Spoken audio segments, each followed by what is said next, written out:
بسم الله الرحمن الرحیم. شروع اللہ کے نام سے جو بڑا مہربان نہایت رحم والا ہے۔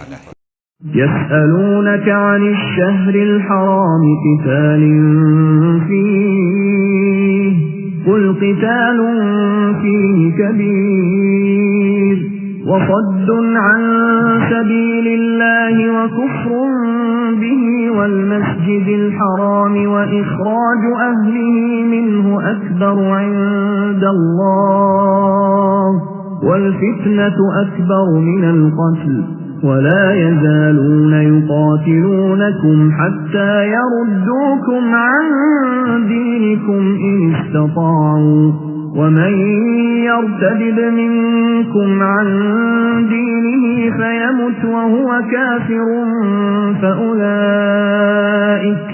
فأولئك حبطت أعمالهم في الدنيا والآخرة وأولئك أصحاب النار هم فيها خالدون. إن الذين آمنوا والذين هاجروا وجاهدوا في سبيل الله أولئك يرجون رحمة الله والله غفور رحيم. يسألونك عن الخمر والميسر قل فيهما إثم كبير ومنافع للناس وإثمهما أكبر من نفعهما ويسألونك ماذا ينفقون قل العفو كذلك يبين الله لكم الآيات لعلكم تتفكرون في الدنيا والآخرة.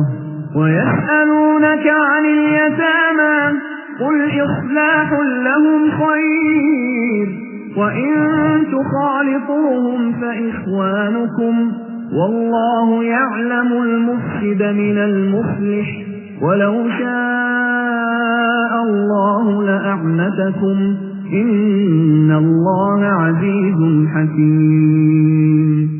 ولا تنكحوا المشركات حتى يؤمنوا ولأمة مؤمنة خير من مشركة ولو أعجبتكم ولا تنكحوا المشركين حتى يؤمنوا ولعبد مؤمن خير من مشرك ولو أعجبكم أولئك يدعون إلى النار والله يدعو إلى الجنة والمغفرة بإذنه ويبين آياته للناس لعلهم يتذكرون.